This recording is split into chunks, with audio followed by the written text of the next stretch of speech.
to teaching through the Bible. As we continue in Numbers, we're now looking at chapters 26 through 29. And here, we're finally in the last section. So, in this outline, we can see that we've had two sections already. We've had the first generation prepares. We've seen that. We saw as they got ready to travel to the promised land and enter it. But then they failed. In chapters 11 through 25, a bunch of failing, a bunch of rebellion. Well, now we're on to this last section, the second generation, and them preparing. And this section on them preparing begins with another census, just like we had at the very beginning of this book. And this census is actually, in fact, two censuses, just like we had at the beginning of the book. It's a kind of a refresh, restarting here. So you start with this first census that is all the tribes minus Levi, and then you have a separate census for Levi. Now, before we move forward in this, this is a good opportunity for you to get some practice in just making some observations. That's the first step in understanding the Bible, is you observe things. And then from there we can sometimes figure out why is it that whatever we observed is there. And that's where we can really make some great connections. But we've got to start with just making the observation of what's there. So feel free to take a moment to pause, read through this section and look at it, and look back at that first census in chapters 1 through 4, and look at the differences and see what are the differences, and then what's the same. And then when you're done, play this video, continue, and I'll talk about what some of the differences are. So if you've just looked at this, you may have noticed some things. So when we look at chapter 26, we see a few things that are certainly the same, but other things that are different. They actually, looks like they changed up the order a little bit. Ephraim and Manasseh are switched, the order of the tribes that are counted. And not only that, we have different numbers for them. Now, of course, this is because many people have died. This whole first generation, everyone that was counted in that first census is gone. It's not like some of them are gone and some of them are still there. They're counting just the next generation now. And so when we look at this, we see some tribes have less, a number of tribes have more, but overall, there's a few less, because one tribe in particular, if you noticed, has a lot less than they did before. But so you've got close to the same amount, but not quite. Instead of a little over 603,000, now we're left with nearly 602,000, 601,730. That's in verse 51 of chapter 26. We see that it actually names all these different clans within the tribes. It doesn't just say, here's the tribe, they counted, it's this much. It's like, here's the tribe, and here's all their clans within it, and they had this much. So it gets more specific there. Whereas with the second census, with the ones for Levi, it does still say the three clans, which is important because those three have their three different responsibilities. But it doesn't say the individual amounts of each of those clans like it did in the chapters 1 through 4. It just gives you that overall number at the very end. So there's some differences right there. And then one other difference is, as we're looking at chapter 26, we see that there's sons of Korah. That's something else significant, that it mentions this particular group. So Korah died, Korah rebelled. Not everyone in his family died. And if you are familiar with the Psalms, sons of Korah should sound familiar because they are actually those who wrote some of the Psalms. So that's pretty cool. Those people later on, not immediate sons of Korah necessarily, but his descendants wrote some of these Psalms that we have in our Bible today. And then we also have women that are mentioned. We have in verse 46, and the name of the daughter of Asher, which is one of the 12 tribes, was Sarah. So she's just mentioned there. She was mentioned in other genealogies in the past, but it's just significant that she's mentioned because normally women aren't mentioned. So what's going on there? It's kind of a mystery why she's mentioned here, but we know why the daughters of Zelophahad are mentioned. So in verse 33, it's talking about the sons of Joseph. It's talking about his son Manasseh and that tribe. Verse 33 says, "Now Zelophahad, the son of Hepher, had no sons but daughters, and the names of the daughters of Zelophahad were Mahlah, Noah, Hoglah, Milcah, and Tirzah." And so again, we're having women mentioned. Why are they mentioned? Well, we know this because the very next thing we're going to talk about, chapter 27, it brings them up. It brings up an issue that they raise to the leadership. And so that's kind of hinting at what's coming and giving some context as these women come and they talk to Moses. And it actually starts that in chapter 27, that these women, verse 2, they stood before Moses and before Eleazar the priest and before the chiefs and all the congregation at the entrance of the tent of meeting. And so that's where we move on from there. The chapter 27 builds off of what we just saw in the census in chapter 26. And what's going on here is there's no sons to inherit land. Now, of course, they don't have land yet. That's important to remember. It's not like you have this land here and then they're like, we need to keep this land. They're not saying that. The land's not actually there yet because they haven't gone across the Jordan River and conquered it. And so this is talking about something in the future, that when everyone gets land divided out, there's not land that they're afraid of losing because they already have it. There's land that they're afraid they're not going to get assigned any land in the first place because there's not a male in their family. And God actually says through Moses that actually, yes, you guys are right. It's right to bring this up, and you will get land. And so a few things to notice here are that when they bring this up, though, it's not about them. It's not about these women. This is not some sort of feminist, like, women should get land too kind of a statement. They give a reason why it is that they're bringing this up, and it's not that reason. And it says, when we look at chapter 27, verse 4, "Why should the name of our father be taken away from his clan because he had no son? Give us a possession among our father's brothers." So they want their father's descendants through them to have an inherited land. So this is thinking about the family. This is a much bigger picture than an isolationist, like individualistic, what about me? It's not about these individual people. They're thinking about their family, they're thinking about their descendants, they're thinking about their father and his name being passed on. And they are granted that. They are going to receive land, but maybe even a more significant thing is, just as I mentioned before, that there was no land at this point, right? So they're showing a lot of faith. They're not saying, hey, if this happens to work out, we also need some land, right?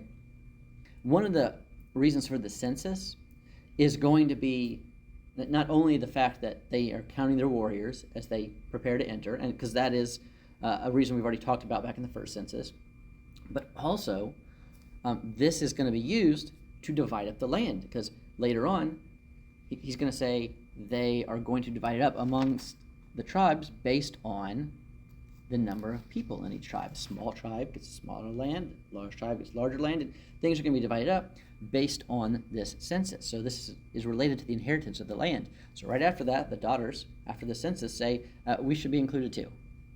Our family needs to be included, even though there's no sons. And God says, yeah, that's true. So they are actually being faithful. They're showing trust in God that he's going to fulfill his word. Because they're not saying, oh, maybe this won't work out.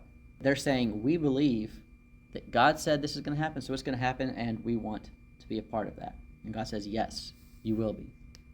So that's wonderful to see their faith, which is very much in contrast to what everyone from the last generation has been like, and many of the people in this current generation are being like.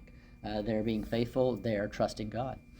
And so that's a very important thing to notice with these daughters, that they are being faithful. And so after that, though, we have one more thing that happens in chapter 27, which is Joshua succeeding Moses as the leader. Now, Moses is going to continue to be the leader. Joshua will kind of maybe co-lead with him. But Moses will be the leader. But when he dies, Joshua is in charge. And that's also hinted at, actually, back in chapter 26. Because when we get to this second census, the one for Levi, then it talks about Moses' family and lineage. It says who Aaron's descendants are, and that's significant, as we already saw. The high priesthood, that is going to be passed down hereditarily. So his son, his oldest living son, he became the next high priest. And Eleazar, his son, Phinehas, will then become the high priest when Eleazar is dead. So there is a natural succession plan for this. That's not the case with Moses and his leadership as the prophet. He's got kids, but this isn't something that's passed down like that. So when it says here, Aaron and his family, and it does mention Moses. In verse 55, the name of Amram's wife was Jochebed, the daughter of Levi, who was born to Levi in Egypt, and she bore to Amram Aaron and Moses and Miriam their sister. And it talks about Aaron. Then it moves on, verse 63. These were those listed by Moses and Aaron the priest, who listed the people of Israel in the plains of Moab by the Jordan and Jericho. But it doesn't go into any detail of Moses' descendants, because there's not someone that's the next man up. And so you have a kind of a gap there. You know who Aaron's descendant is going to be, and therefore you know who's going to take the place after him, and we've already seen that. But what about Moses? What about that leadership? And so that's where, in chapter 27, God makes clear it's going to be Joshua. Now, it's not going to be the same situation exactly, because Joshua doesn't get to have that same relationship with God.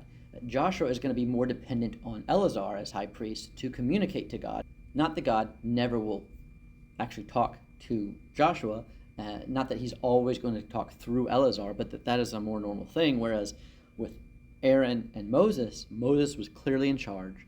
God talked to Moses, sometimes to Aaron and Moses, to both of them, but to Moses, and a lot of times it was Moses talking to Aaron saying, here's what you need to do. And so because of that we are seeing that there's a difference between how Joshua is going to be able to relate as the leader versus how Moses did. So we've got chapter 27 in both those sections, both talking about Zelophahad's daughters and talking about Joshua as the one who gets the leadership from Moses. Those are both set up in the census, and they're now addressed in chapter 27. Before we move on to 28 and 29. Now, in these chapters, it again may seem like, where's this coming from? Why are we jumping from, all right, we have this new leader, to all these offerings again? Why didn't we saw this in Leviticus. So we saw this, actually some of it earlier in Numbers. We've seen this before. Why was this stuff not back there? And some people just say it's hodgepodge. Some people say it's unnecessarily repeating itself. But there are some differences here, and why maybe it's actually at this specific spot is you just had the new leader installed, right?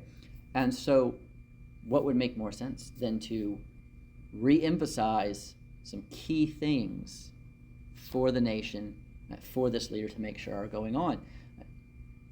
You got to make sure you got these sacrifices going on. This is, you could see as you read through this, it's basically constant sacrifices that keeps going. There you have daily offerings, you have weekly offerings, you have monthly ones, you have special ones like the Passover, or the different feasts like the Feast of Booths, and you have the Day of Atonement. You have all this stuff going on that they're to structure their lives by, and it kind of gives you this impression of a constant sacrifice going on. They have to have that always going on. There's always something needing to be sacrificed, and showing like we have to have this going on again and again and again and again and again and again. You know what's better than that is having one sacrifice that covers it all. That's Jesus. This is pointing for a need for something better than constant sacrifice over and over again. That Hebrews talks about that, the book of Hebrews in the New Testament, that Jesus fulfills all this. All these sacrifices are summed up in Jesus and what he's done. And so it's important, though, for this time that they're in, that they are continuing this. So Joshua is given the leadership, and immediately then we get, and here's a very important part of that, is leading them in this, is continuing this stuff, making sure this is going to be happening and is happening right now.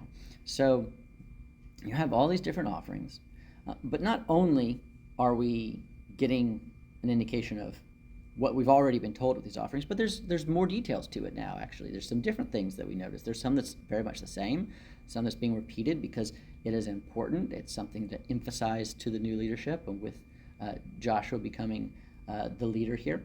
But it's also something where we get more details on things like what specific animals, how much, that kind of thing for these different sacrifices.